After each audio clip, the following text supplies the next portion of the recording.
Hello everybody, this is Gareth Cahoon Speaks back here with another video. I'd like you to hit the subscribe bar, give me a thumbs up if you like the video, or hit the notification bell to be notified when I post my next post. Or otherwise you can look me up my ministry and the charities that I support at garethcahoon3 at gmail.com and donate there. This one here is about an alarming drop in United States grassroots support for Israel. New poll shows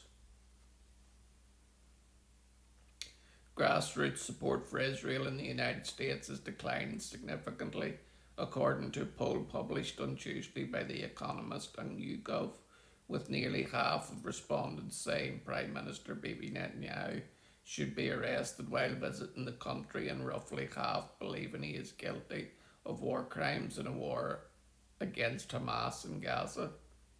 The survey also highlighted the deep partisan divide over Israel, with Democrats being far more likely than Republicans to support Netanyahu's arrest and to blame him for disarm damage in relations between Washington and Jerusalem.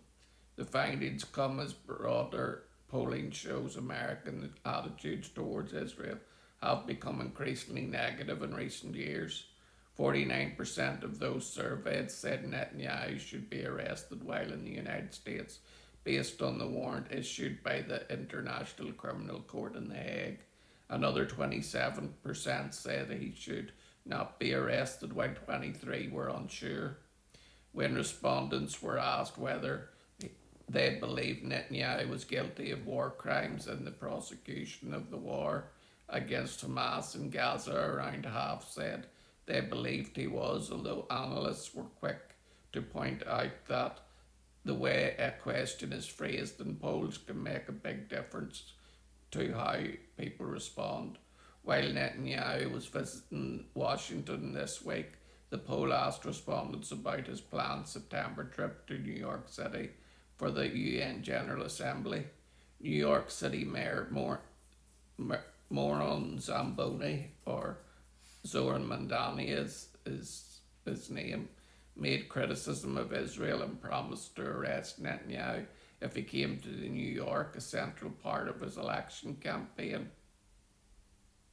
He later posted a video acknowledging that he lacked the legal authority to carry out such a move. As a result, some analysts suggest that the poll results may reflect opinions about Mandani as well as Netanyahu. Netanyahu has in turn harshly criticised Mandani, along with prominent Jewish leaders in New York and elsewhere in the United States, for making the city's Jewish population feel unsafe. On Tuesday, Netanyahu gave an interview with Fox News in which he accused the mayor of turning them against New York Jews. I mean, what are we in the 1930s? The survey also underscored the widening partisan divide over Israel among respondents who said Netanyahu should be arrested. 68% identified as Democrats, compared with 24% of Republicans and 55% of independents. Similarly, 61% of Democrats and 30% of Republicans said Netanyahu's actions had damaged relations between Washington and Jerusalem. The findings also align with broader polling trends. An April survey by the Pew Research Center found that 60% of Americans held an unfavourable view of Israel. Republicans remain more likely than Democrats to view Israel favourably, but support declined among members of both parties compared with 3 years earlier. The rise in hostility towards Jews in Western countries, including the United States, has prompted growing numbers of Jewish families to consider making Aliyah, Jewish immigration to Israel.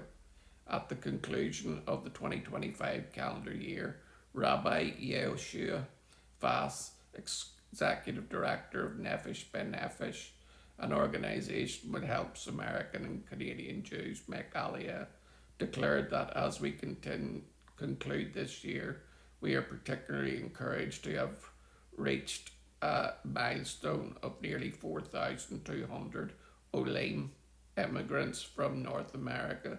These Olim underscore that Aliyah is not solely a personal milestone, but a national and endeavour. Again, please take a moment and join others who are praying for Israel at this very moment by adding your light on the live prayer map with a simple click at prayforisrael.live. Shalom, Maranatha, and Hallelujah.